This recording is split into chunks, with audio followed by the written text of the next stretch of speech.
Hey guys, Mr. Terhar here with your e-learning lesson for today, April 20th.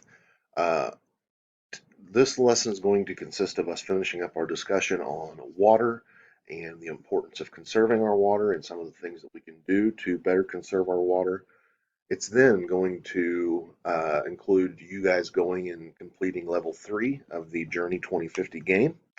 Uh, and we will have some discussion afterwards, and there are some follow-up questions that I want you to answer on Canvas to submit as your e-learning assignment for today. So without further ado, we will get started.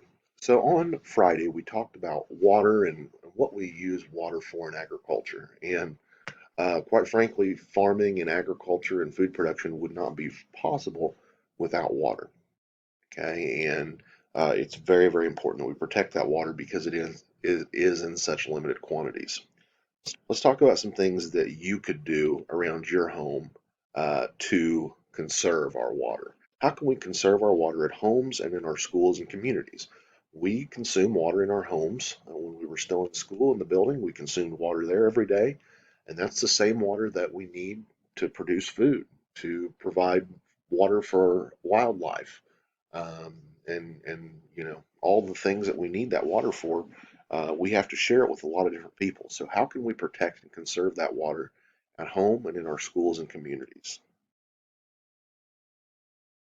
So I like this graphic here because it does a good job of showing everything that water is exposed to from the time that it falls from the sky in the form of precipitation to um, the time that it ends up in a water source. Okay, so here we see doing it right versus what we can improve. And let's look at the differences between doing it right and what we can improve. So doing it right, we've got water falling onto the rooftop of the house. There is, uh, we do have some hazardous waste, okay, but we are taking it to a waste depot. We're not leaving it laying around to where the water can get into it and potentially become polluted. The rooftop storm water falls onto gardens. Okay, therefore the plants don't need as much excess water. They can get water from the rooftop. They actually have a rain barrel here, which is interesting, that collects that rainwater. Um, we're collecting our dog waste. We're not leaving the dog uh, waste out in the yard, so it can pollute the water. We're sweeping the driveway dirt onto the lawn. Okay, that way the water as it runs down the driveway is not getting polluted and not making its way into the storm drain. So this is an example of doing it right. Here's an example of doing it wrong. Okay, the rooftop runoff uh, is directed right into the street drain. They're using excess pesticides and herbicides on their yard. They are washing their car. Okay, you should always take your car to a car wash and wash it.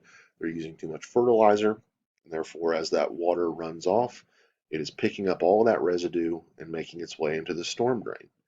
Okay, so uh, two very different examples.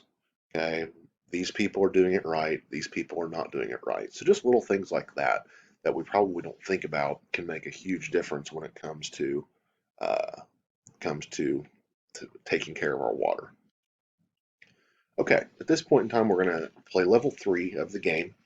I'm going to show you the level and then kind of let you play. And then after we're done, come back and finish watching the video and we will discuss a little bit. So let's go ahead and go to level 3.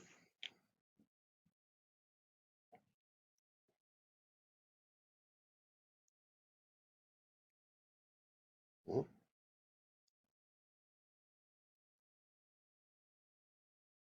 here we go. Okay, so we're going to click level 3 here. Turn my audio down. There we go.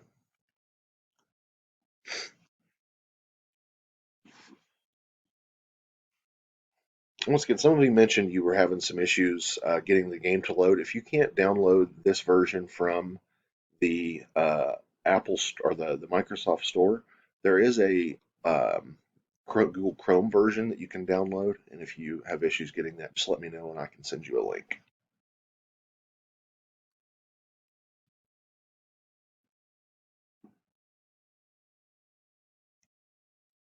Okay, so looks like we're going to be in Kenya to start off again today. So that's just like it was last time around. So we right off the bat we see that we have a new crop. We can now grow potatoes. Now, be careful. Potatoes require a lot more water and a lot more nutrients, so they uh, are more taxing on our nutrients and our water supply than some of the other crops that we had. We also have two new sustainability factors on our sustainability barrel. We have healthcare and water management. Okay, we need to keep an eye on our water consumption. So this is our maximum water that we have. Okay, so using water will affect our sustainability. Water is a limited resource. Okay, so let's just grow some potatoes. Okay, and we're going to use the best practice for nutrients. So we're going to put potassium and phosphorus on here. We're going to hit our red spots here. There we go. Okay, good. Let's plant something over here too. Let's plant, oh, we don't have enough money. Okay, so we just got to hope our potatoes pan out. Okay, now we're watching our water here. Getting a little low. I'm going to go ahead and put some water on. But watch, as I put water on here, what happens to my water supply up here? Okay, it goes down. So we've got to make sure.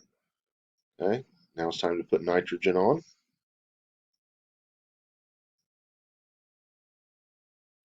Okay, let's put a little more water on.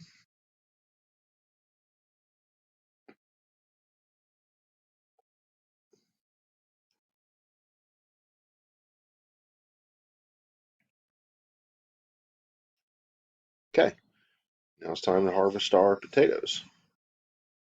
So you see they're generating some pretty good income. Our barrel's on the rise here. Let's go ahead and plant this other field. Let's put some maize in here. I'm going to use best practices.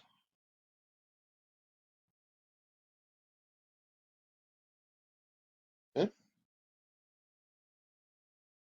let's go ahead and we'll just plant beans in here this time around.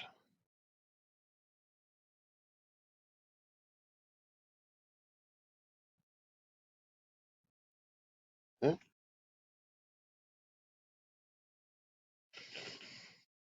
need to put some water on our corn here.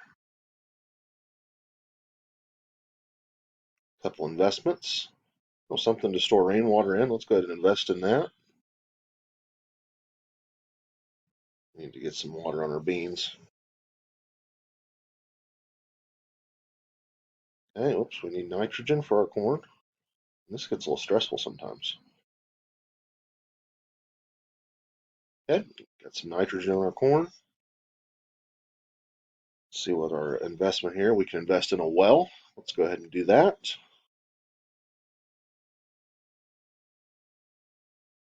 Okay, let's harvest our beans and our maize. So you'll notice as we made investments in those water sources, our water supply increased greatly. Okay, so I don't know if we have enough time to really do much. Let's see. Let's see if we can get a bean crop real quick. Ooh, it's going to be close.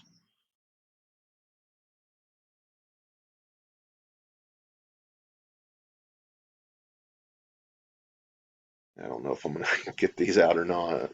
Probably should have just held off. But anyway,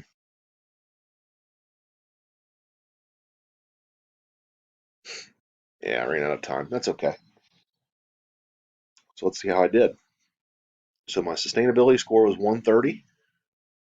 Okay, and I raised that to 350. So pretty successful round here. Some of the ripple effects, I built a structure to store water.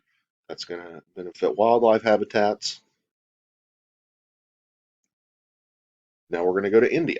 Okay, so I won't play every round for you. I just wanted to show you that round and some of the things that we're going to look at. So you're going to finish out this round. I believe you're going to play in India and then in Canada to finish things out. And that will be your third round of the game. So I'll go ahead and tell you to press pause, play round 3 of the game, and then when you're done, come back to the video here.